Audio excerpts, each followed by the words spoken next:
Hey, Travel Brats fam. It's Soph. I hope you're having a great week. And today I'm super pumped because we are bringing in a very special guest, someone who has lived more life on a bicycle than most of us do behind the wheel of a car.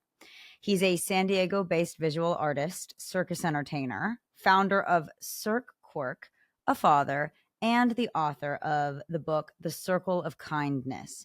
He also spent 6 years living on a bicycle, pedaling 28,000 miles across 10 countries and more than 30 states. So, without further ado, Travel Brats, please welcome the extraordinary human, a kaleidoscope of creativity and adventure, Nathaniel Allenby. Hey, Nathaniel, it's great to see you. Hey, Sophia, great to see you too. Yeah, well, we're so excited, Nathaniel.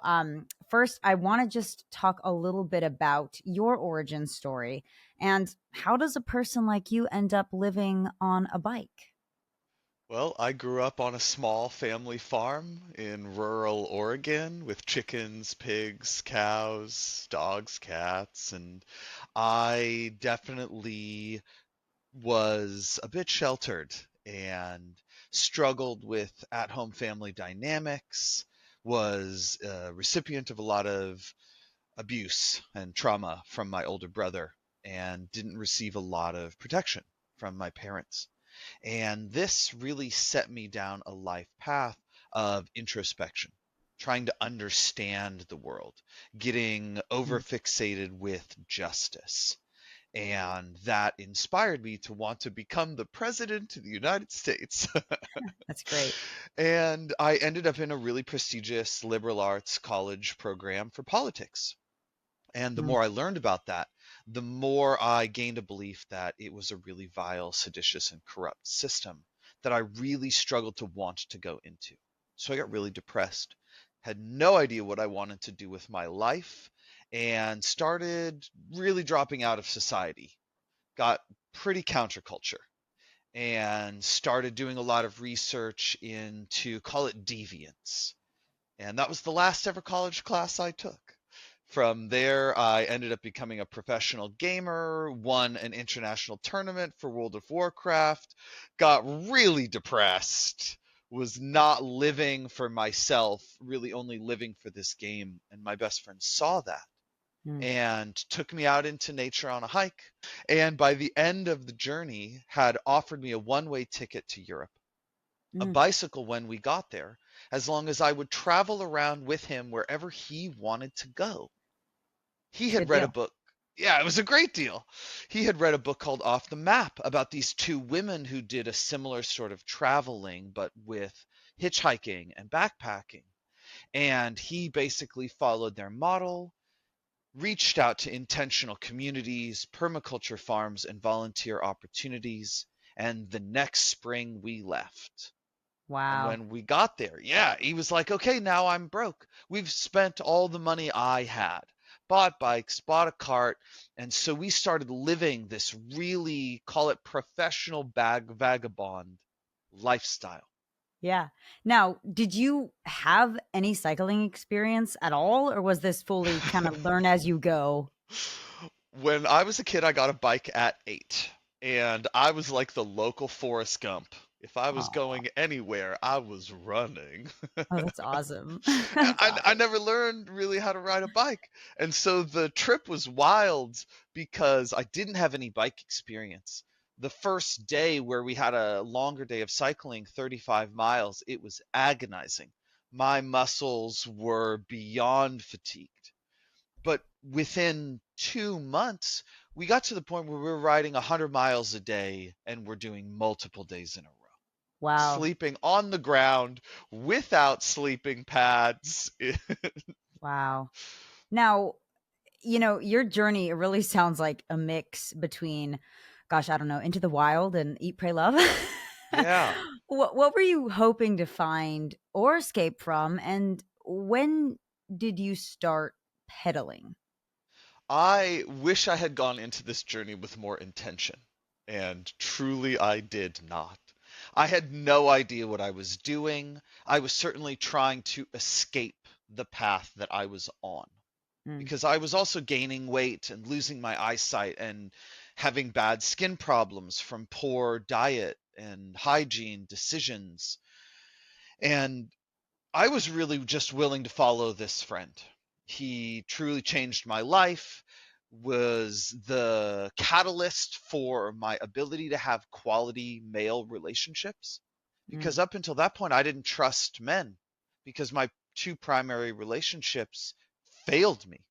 right. And so as we went along, there was a brotherhood that formed. I swore fealty to this man. And for those of listeners who don't know what that word means, it's an allegiance of loyalty where you will always be on that person's side of the battlefield. Mm. I love Not that a you thing we explain do. that. Yeah. I love that you explain that because I think we think it's like a fantastical word or like a very old fashioned word, and I think it's a great word of friendship. I love Yeah. that you built this bond with one of your friends. And I want to dive into a little bit more about your life on the road. I know you mentioned sometimes where you were sleeping, Hmm. but living on a bicycle from like 2006 to 2011. What did it actually look like in terms of um what you ate and kind of how you even carried your artwork or creative tools? We had absolutely minimal lifestyle. We carried enough clothes for 2, maybe 3 days, layers for the extremities of temperature, and enough water to get us through a long stretch of road where we had no chance to refill. Wow. Food, we would dumpster dive for. We didn't really have any money to buy food. We also came across this concept that we developed we called the magic note, where we had a piece of paper in each language of the country that we were in.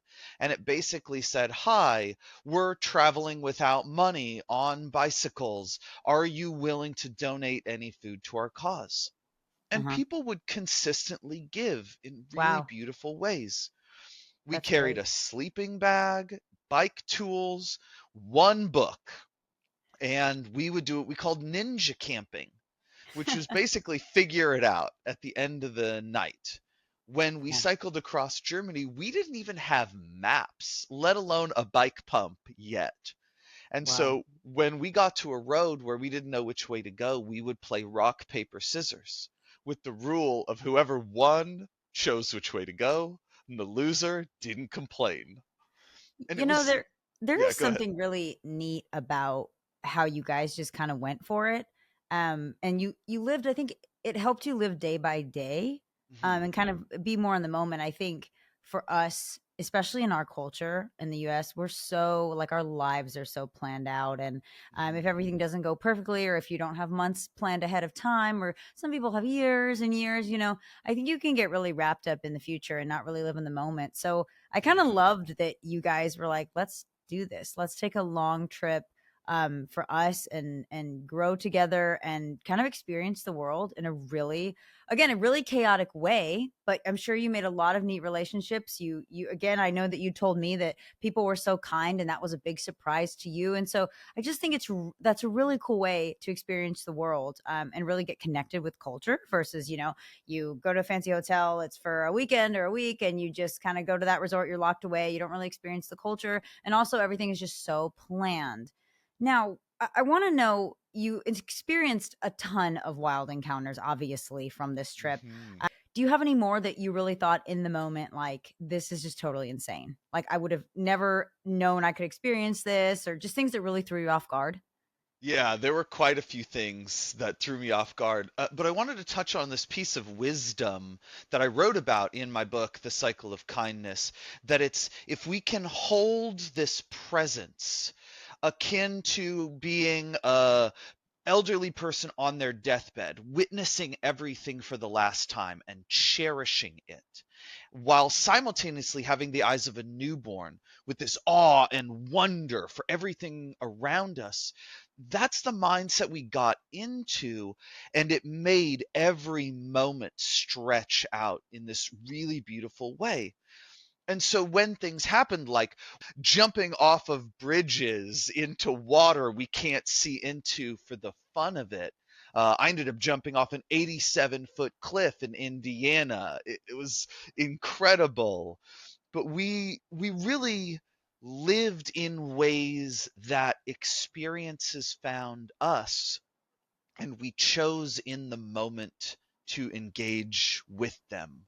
I Mm, mean, the people that we would meet would often invite us to things.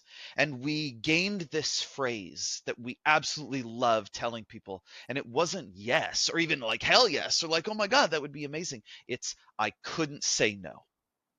And mm, so when somebody offered us something, like I couldn't say no. So that means that the amount that they want to offer is up to them, that right. whatever they choose to give, we will accept with gratitude. Mm. Yeah, that's great. I really love that you learned that. Now, I do, before I forget, want to touch on you telling me that crazy story of you being robbed in London. Will you tell Yeah. us what happened there? So, wild day, we had just gotten to the neighborhood where my best friend's girlfriend had flown in, got a hostel, was waiting to meet us. We were a week late. She had gotten to the point where she couldn't stay at the hostel anymore. Their reservations were booked out. We camped out in a park.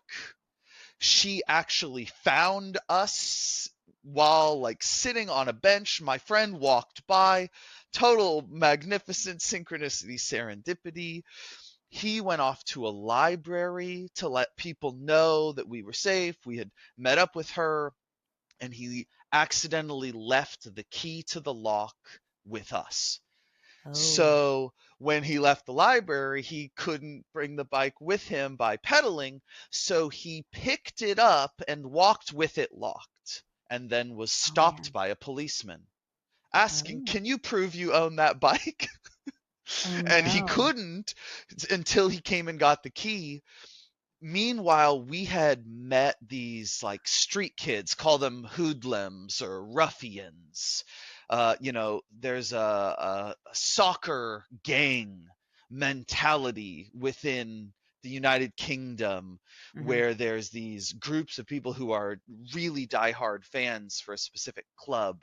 And I could relate because I played soccer and knew the club that they were fans of. So we got chummy and made friends, and we invited them into our tent. And before we knew it, we were done smoking and there were items missing from our tent. They decided to steal what they could get away with, and I chased after them, realizing that they had stolen from us, and was like, look, we have so little. Every Mm. single item means a great deal to us. And one of them threatened to stab me, reached Oh his my hand gosh. down into his pants like he had a knife, and then chased after me back towards the tent. And I believed him because I knew about these kinds of gangs of kids. Yeah. So I grabbed our juggling clubs, which were actually made from German chair legs that we had Wow. disassembled. So So you these had were some nice long. juggling clubs. Yeah, these were very painful to learn on, mind you. Cracking a knuckle with wooden clubs hurts, Ah, but it was something I could use to defend myself, and there were yeah. 8 of them. And Wow. so the one kept threatening me, and they're all like surrounding us. And I'm trying to scream for help. There are other people in the park. It's the middle of the day, and I finally pushed one of them away from me with the club, and he fell down on the ground like a soccer player faking an injury. And Wow. I was like, okay, they're full of BS, and I'm not actually in danger. Oh, And good. so that actually got my confidence up, and I started like screaming in their faces, like, get out of here. And Yeah. they told me they were going to come back that night and actually do the thing. And so we're like, okay, this is a terrible situation. We need to get out of here. No one, not a single passerby, has done anything about this. Wow. I think they realize how dangerous these kids are. So we pack up our tent as quickly as possible, shove everything in our bike cart. And so we realized we didn't have a bike key. because my best friend had taken it with him Oh, to go and yeah. unlock the bike with the Oh my police. gosh.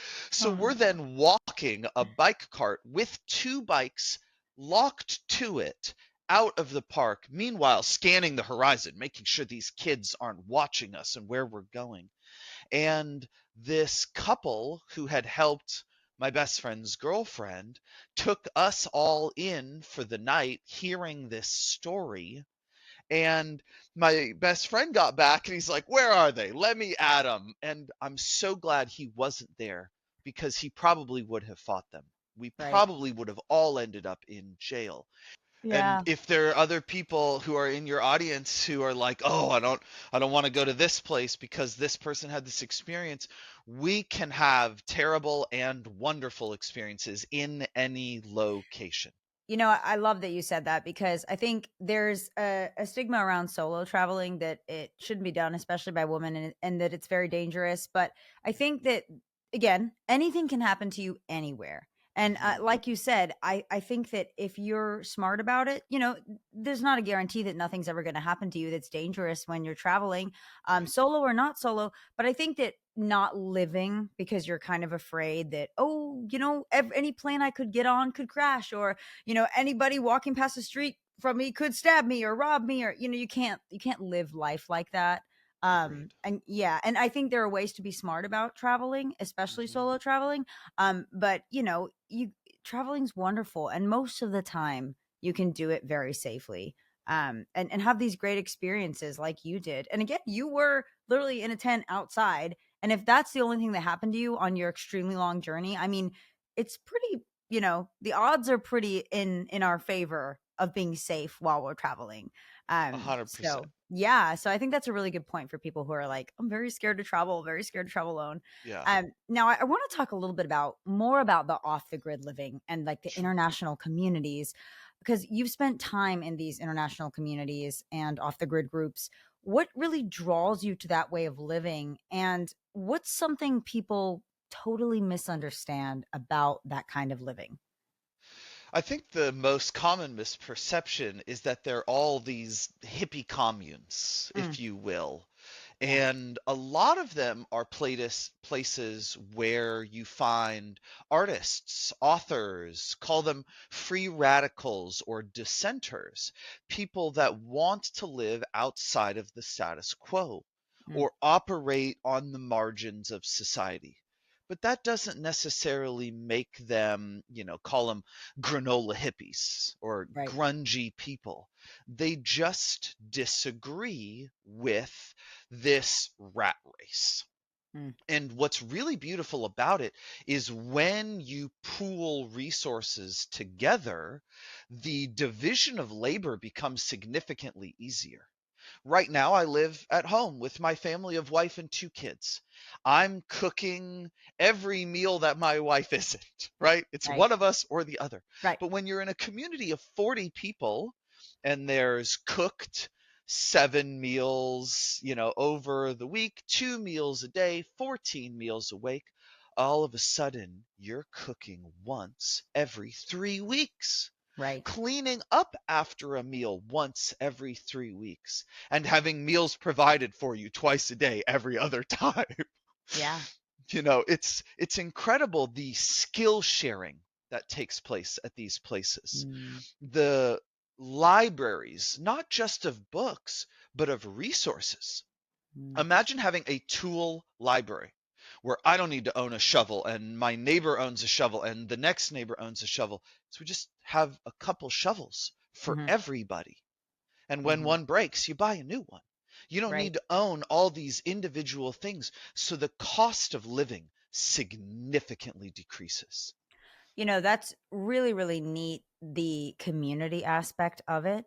Because I feel like even today, again, today in the world, but also in our society, especially in the United States, I think we're very like closed off people. And it used to Mhm. not be that way throughout history. Like True. communities used to be closer. And, I remember I was watching a story of an entrepreneur who was doing microloans, in some of the islands in the Caribbean. And you talk about a lot of those communities there, they would have each month they donate a little bit of their extra savings to like a community fund, in Mm, these small towns. And if somebody, needed a big surgery or something, the community would kind of come together and say, okay, these guys can't afford it. We'll take some money from the community fund.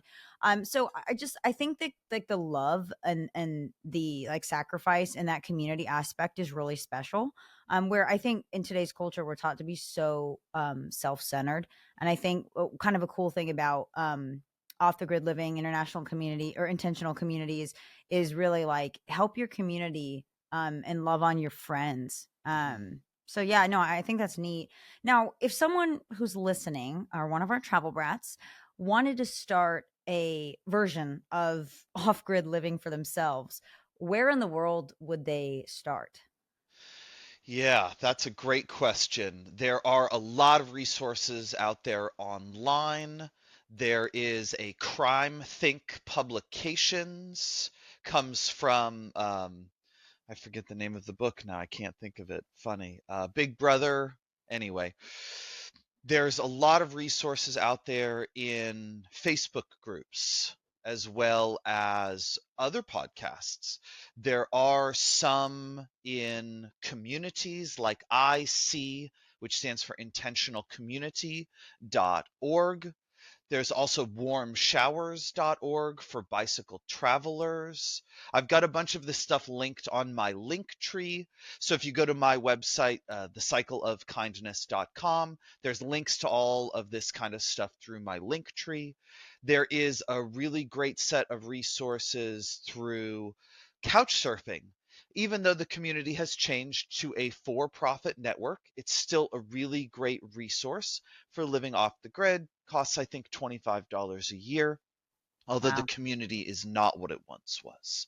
It Mm, really has changed.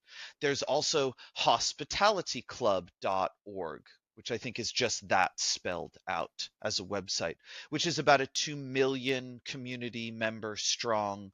wow. That's primary central location is Western Europe, but does have international roots.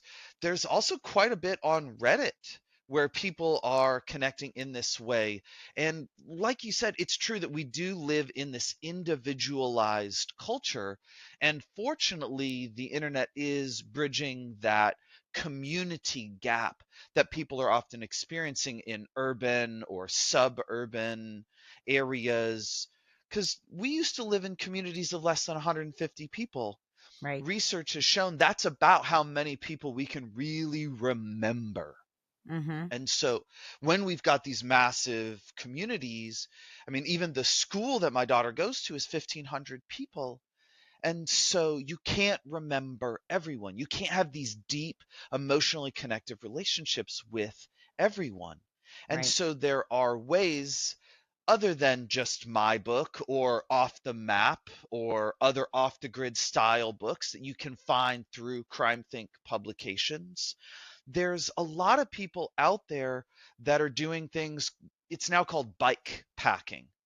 We called it Yep. bicycle touring at the time, but people wanted to get away from the idea or concept of tourism Mm, because you're really living within these different areas. Like you mentioned, it's a much deeper or richer way of experiencing the culture as you go along. Traveling at a slower pace allows you to have a greater breadth of connection. right. And so we can include some things in the links in the notes for this podcast for all of your wonderful listeners.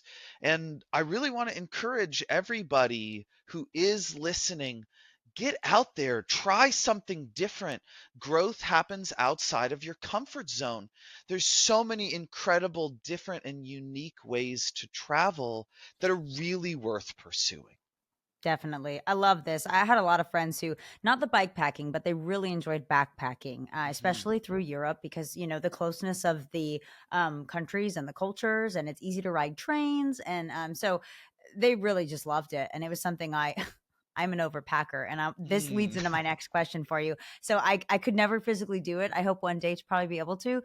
But in regard to that, a huge theme in your travels is stepping away from that consumer culture and just culture of access and learning to live with less. What's the Hmm. biggest lesson you've learned from being so untethered in that way? Well, since then, I have learned that having a phone doesn't necessarily make me happier. Oh, right. And cell phones were, this new fledgling thing. We didn't really have smartphones in 2006. They were starting, but it's not like the prolific nature that they exist in now. It's when you take a risk and don't have things planned out, Mm, you sort of allow the world to unfold in a way that helps you be alignment with your path. yeah. It's when things aren't planned out that the wonder of spontaneity can lead you towards this real magnificence of experience. We Yeah. ended up in the tulip fields of Lhasa that are heralded as one of the most beautiful fields of flowers in the entire world. And we didn't even plan to go there. Right. And it was such a wonderful thing to have very many different experiences like that. Mm, And so many of the organic connections with people that we made when we were basically begging for food led us to meeting kind folks that gave us places to stay, that sometimes brought us out to dinner and wanted to show us around their town the following day and play tour guide. And there's this real capability to connect with other cultures when we put ourselves in situations where we don't have the next thing planned out. yeah. I love that. I love the spontaneity. And I love that you really focused on relationships, memories, and just like that experience day to day versus, again, like we talked about in the beginning of this episode, really just like letting go of I have to be in control of everything. I have to Yeah. plan everything. I have to have everything I may need with me. And just kind of living with less. And I've, heard and read so much on, like the negative aspects of that like excess culture and people that just have less, that travel Mhm. with less, that live with less, like they're so much happier, life is so much simpler, they're so much less distracted. So I just think that's a great it really is a great thing. I want to talk now about the kindness factor. Humanity at its best, we've touched on it. Mhm. What's the most unexpected act of kindness you received while traveling? Well, this is a great segue. I also wanted to bring up that more people approached me when I was on my own. Wow. And there are two that really stood out. Right after I left, this incredibly humble man, he went by Syrun, like Syrun. I think there's still a ton of articles about him out there. He walked like 44 countries or something. No Wow. money, no technology, just the clothes on his body, not even a water bottle. And Wow. he would drink when people offered him things. He would eat Mm, when people offered him food. He would sleep when people offered him shelter or just at the side of the road. And he traveled for about 6 years this way and was constantly being offered everything that he could possibly need. He wow. offered me a place to stay for Christmas. And while I Wow. was there, he didn't even have any food in his pantry other than a bag of rice. So I went out and dumpster dived, and all I could find, freezing cold before Christmas, was bread. So we had Wow. rice and bread together and mostly Mhm. sat in silence. And it was a really odd thing to be like, wow, if I travel for that long, is this the kind of zen I'm going to become? But then Ah, 2 days later, I'm cycling south on the coast of Spain, a little worried about the road that I'm on because it's very steep down towards the ocean and up to a cliffside above me. Not a great place to throw a sleeping bag anywhere. A cyclist goes the other direction by me, and I kind of like, hey. And he comes back around, speaks to me in Catalan, and then Spanish, and then French, and then Italian, and finally English. And I'm like, I'm trying to tell him in all these languages I don't speak these languages. And he's like, oh, I love to practice my English. insists that I follow him back to his home, which unfortunately is about 10 miles in the other direction. But so friendly. I can't say no. Mm, And it's not even his house, it's his sister's house. And we're wow. going up into this golf course, McMansion resort area. We get into his home and he's like, eat whatever you want. And he gives me clothes. His sister and their husband and kid finally come home. We go out to dinner at 10 o'clock at night. The restaurant is empty.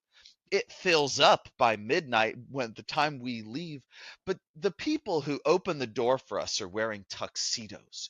We had a 7-course meal with Wow. 4 bottles of wine split amongst the adults, aperitifs, desserts, drinks afterwards. I mean, just a magnificent meal. I was not willing to let them waste the food that they weren't eating on each course. So Yeah. I must have had dinner for 4, Oh, that's basically. awesome. I was so stuffed afterwards. And this guy, he wants to take me out and show me around the town. We didn't get home until like 3 in the morning. I got up to cycle away at like, I don't know, 10 the next day. And he's like, no, stay. Come on, we'll That's go play amazing. golf. And I was just like, I can't. I gotta keep going. I have a commitment that I've got to host and wanna be in Barcelona for New Year's. People are just so different, and it's so neat, I think, that when you were traveling, you met so many cool different people.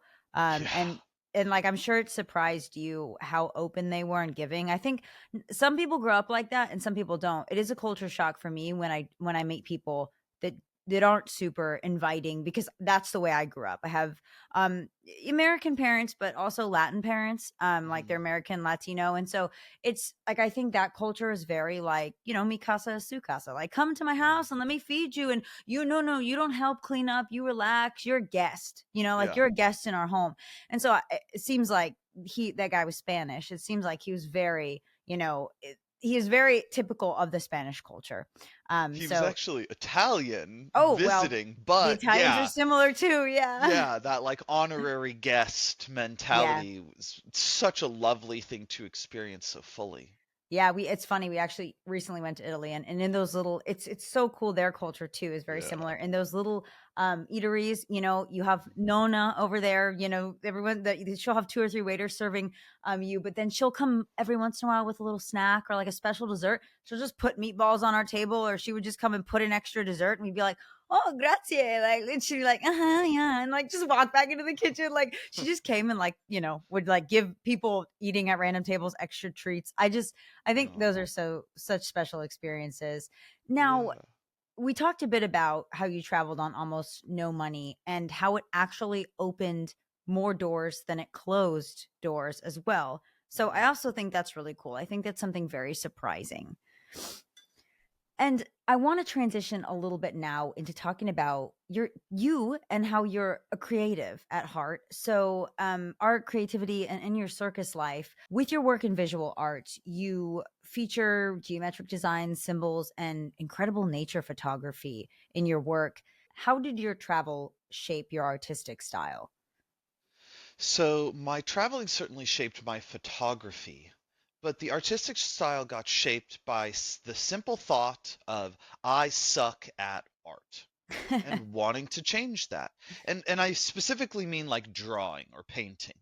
That I had already cultivated a performance art to a pretty high level degree before I ever started with a visual medium. And so I bought a notebook and some colored pencils and said, I'm gonna do this until I see improvement. That's Because great. that was how juggling went. I sucked at juggling to begin with. I was a terrible learner. It was so painstakingly difficult. And I thought, oh, drawing can't be any more difficult than that. And so there is this form of resilience that I had built up, which really helped form the artwork. Yeah. And then over time, I just found a style. it kind of came to me without a lot of effort. It is often called Zen Tangle.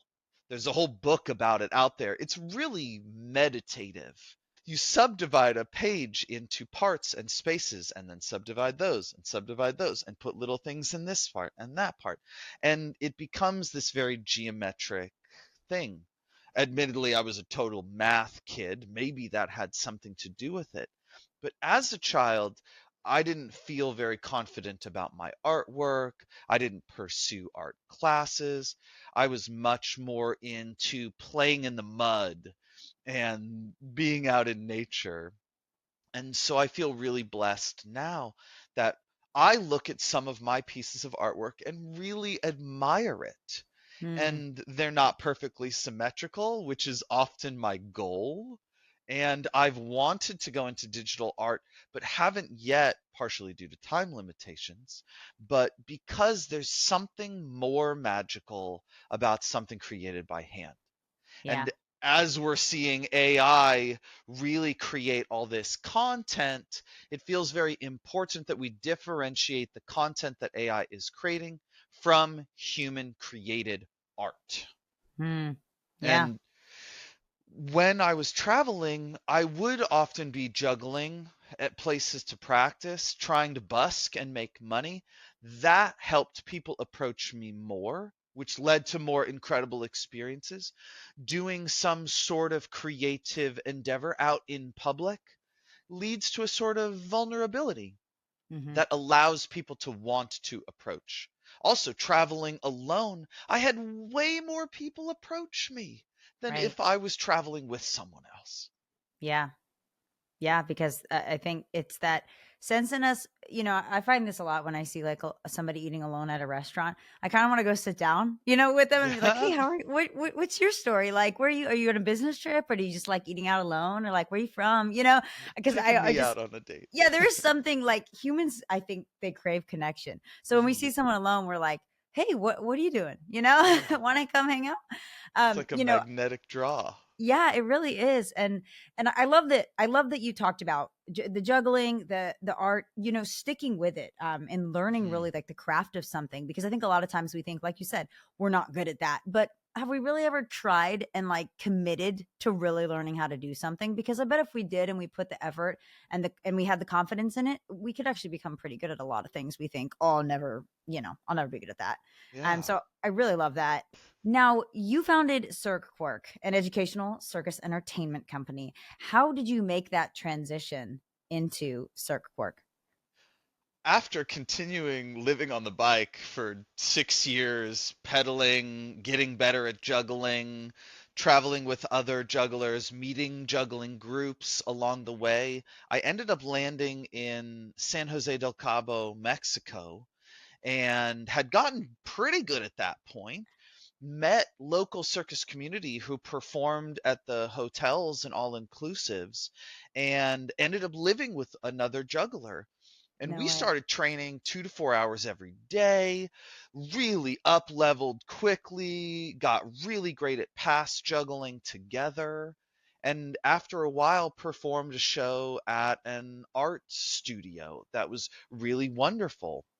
And everybody thought, oh, you can come and perform with us. You're good enough. So I started doing that, and then moved to San Diego and was like, I want to keep improving. I don't want to just rest where I'm at. And so reached out to other local performance companies and jugglers. And that got me started in stilt walking and puppeteering and all of these other things. And over time, I wasn't juggling very much.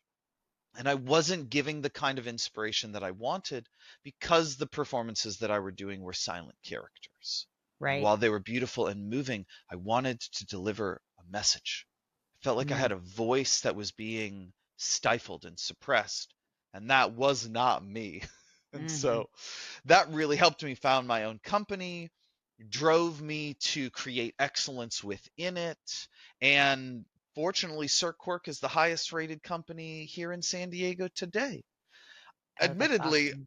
my art company, Allenby Art, is more of like a side hustle. It isn't the forefront of where I spend my energy.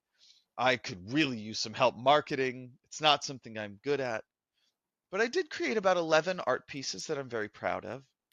And That's great. amongst, I don't know how many thousands of photographs, there are at least 30 to 50 that I would call very high quality. Most of Wow. them are of nature. But Mm, the book really took a lot of my artistic energy. I created a lot less art while I was writing the book. And now being back in school, working towards becoming a licensed marriage and family therapist so that I can be a certified psychedelic assisted psychotherapist takes a lot of that same kind of learning energy. And you're totally right. You can learn anything. So with a good teacher, hard work, perseverance, dedication, time, and energy, it's really what it takes. We it's can so know true. absolutely nothing about something. And within 4 years, 6 years, depending on the amount of time we have, be a total master at it. Yeah. Yeah. I think that's so true. Now, before I jump into our next section, which is going to be really fun, I Yay. want to just ask you with the photography, what would you say for our travel brat photographers here and our content creators, etc.? What were some of the best places that you visited for photography? Oh, wow. Fiordland National Park, I South love it. Island, New Zealand. Number Yeah. one, period. Now, Mm, granted, there are very, very many. So many of the national parks in the United States are absolutely majestic. If your listeners don't have the ability to go overseas, whew, Zion, Bryce Canyon, Canyonlands, Arches in Utah are not that far apart, really worth going to. Capitol Reef, National Monument, also right there. There's yeah. so many great places in California, the Redwoods, Sequoia, Kings Canyon. Oh my gosh, Yosemite's got to be one of the top up there destinations, period. I dream of going to Alaska. That's on my Mm, bucket list. My current goal is to go to the Annapurna Circuit in Nepal, followed by Mount Kailash in Tibet, as well as wow. the Dolomites in Italy. Mm, None of those I've yeah. been to, but Those are all excellent places. I love that you mentioned a bunch of the national parks for our, big US national park travelers. I would agree with you. I think I actually recently went to Fiordland National Park because my husband's whole family is from New Zealand. So I got to meet a lot of lucky them for the you. first time, and we went, to Queenstown, and we went over to the Fiordland National Park, and I mean that it's just stunning. I mean, oh, and we went there on a rainy day, which again, a lot for photos is a little different, but Mm-hmm. the waterfalls were Mm-hmm. incredible. So I love that. Well, great recommendations. Thank you for that. And I want to do now, Nathaniel, a fun little lightning round with you, just for our travel brats to get to know you and kind of get some fun ideas for their next adventures coming up. Um, I'm just gonna ask you a couple questions, and first thing that comes to mind, just let me know. You got it. So, all right, number one, most beautiful place you've biked through. Kauai. Oh, good one. Scariest travel moment, but now it's a great story. Also Kauai. Yeah. Hiking the Kalalau Trail. There's a section of it that you would just fall to your death for about 5 out of 11 miles. It Oh was my gosh. terrifying. Oh my gosh, that's awesome. All right, best meal you've had while traveling. That dinner that I talked about earlier, for Oh, sure. oh yeah, that sounds amazing. Place you'd go back to in a heartbeat. New Zealand. Same. Place you never need to bike through again. London. Oh yeah, I'd be so afraid I'd get hit by a car. We did. Yeah, we got bumped a couple of times. It was That's scary. hilarious. Oh man, that's like funny now in hindsight. Okay, last one. If you had to live on a bike for another year, which country would you choose? Oof. That's a tough. Probably Italy. I really, really did regret not going to Italy. Yeah, yeah. Oh, I love Italy. So it's probably my favorite current European country, I would have to There's say. so many Yeah, adorable little towns, or like yeah, niche mountain towns, just yeah. tucked And the away food. places. The food, you can't beat it. Like Yeah. it's just so like it's very simple. but just so fresh and good and local. And you're just like, oh, I need more of this in my life. Like, I'm gonna start a garden at home, you know? Yeah. Yeah. Well, Nathaniel, thank you so much. This has been so much fun. I want to just close by asking you, you've told us a ton of most memorable travel stories, but we love this like mini segment with all of our interviewees. If you've got another one off the top of your head, feel free to let us know. And then we'll just kind of close and we'll catch you on the next one. I briefly mentioned a 87-foot cliff jump, and I call it the ride of a lifetime. Gave me confidence I'd never had before. Backtracking to cycling across the country in Salt Lake City, we happened to go to the Cannes Film Festival. They were playing a Dennis Quaid film, Breaking Away, about a bike race that takes place in Indiana, No way. in which they jump off this cliff into this water in a quarry. Months later, we end up in the town of Bloomington, Indiana, where the quarry exists. I ask the people I'm staying with to bring me. We go out, have a few drinks for confidence, jump off a 35-foot cliff, no problem. I get up to this 87-foot cliff, give them my camera, and I'm like, holy, this is terrifying. The top of that cliff seems so high. It took me 10 minutes to get up the courage, ran out, had the time to go, ah, let out my whole lungs, and then realize I'm going to need some oxygen when I'm underwater.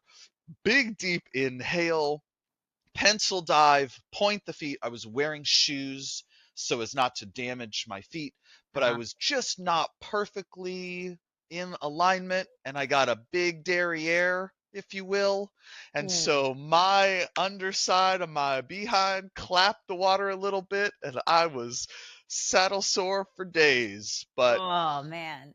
being under the water was this like blissful moment, like I was floating, Wow. like I had just done something death defying. Truly, people have died on this Yeah. same cliff jump. Oh man. And swam up to the surface. My friends were cheering at me so hard. I felt on top of the world. And I've had moments since then where I'm thinking to myself, this isn't as dangerous as that. I am Mm, safe. I will be fine. And mm. it gave me this sort of inner calm that I would have never expected it would have. Wow, that's awesome. Wow. Well, what a great story to end on. Nathaniel, thanks again so much. Before we close, I do want to ask you one more time. I know you mentioned it earlier in our episode, but just let our travel brats know where we can find your book, your art, and just keep up with Cirque work. Yeah, my book is called The Cycle of Kindness. www.thecycleofkindness.com. You can find it at Amazon, Barnes and Noble, or anywhere good books are sold. I can also receive donations on my website through my GoFundMe if people want a signed copy. I have plenty of physical books that I'm happy to ship out to individuals myself. And it's really this thing that I want to take to a higher level. My goal is to start a nonprofit in order to further enable, support, and motivate others to commit random acts of kindness, senseless acts of beauty, generosity. So if there's anybody out there who's good at app development, programming, and app creation, please reach out. I want to have a profound impact on the planet.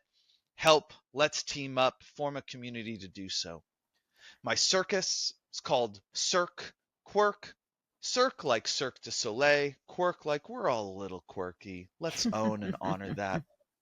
We're based in San Diego. We hire performers to go to private or public events, fairs, festival, parades, theme parks, you name it. I've traveled to Fiji and Zimbabwe performing. I've been to 15 different countries on 5 continents. We go internationally. And then you can find my artwork called Allenby Art on Shopify, Instagram, Redbubble. and a bunch of other art websites. You can have it made into mugs and t-shirts and puzzles if you want. And I have a site on Shopify. It's myshopify.allenbyart.com. Well, Travel Brats, that's all we got for you today. Nathaniel, again, thank you very much for reminding us that the world is big, beautiful, and full of interesting people just waiting to be connected with. And that sometimes all it takes to discover everything is a bicycle, a friend's encouragement, and the courage to go. Travel Brats, go check out The Cycle of Kindness, explore Nathaniel's art, and get inspired by his story. Until next time, stay curious, stay kind, and keep travel brattin'. Maybe from a bike on the next adventure. Sophia, you're a true joy. Thank you so much for having me. Keep on doing what you're doing, putting out this wonderful stuff out into the world. I love how you're supporting people and encouraging and inspiring them. Thank you. Catch you guys on the next Travel Brat Tuesday.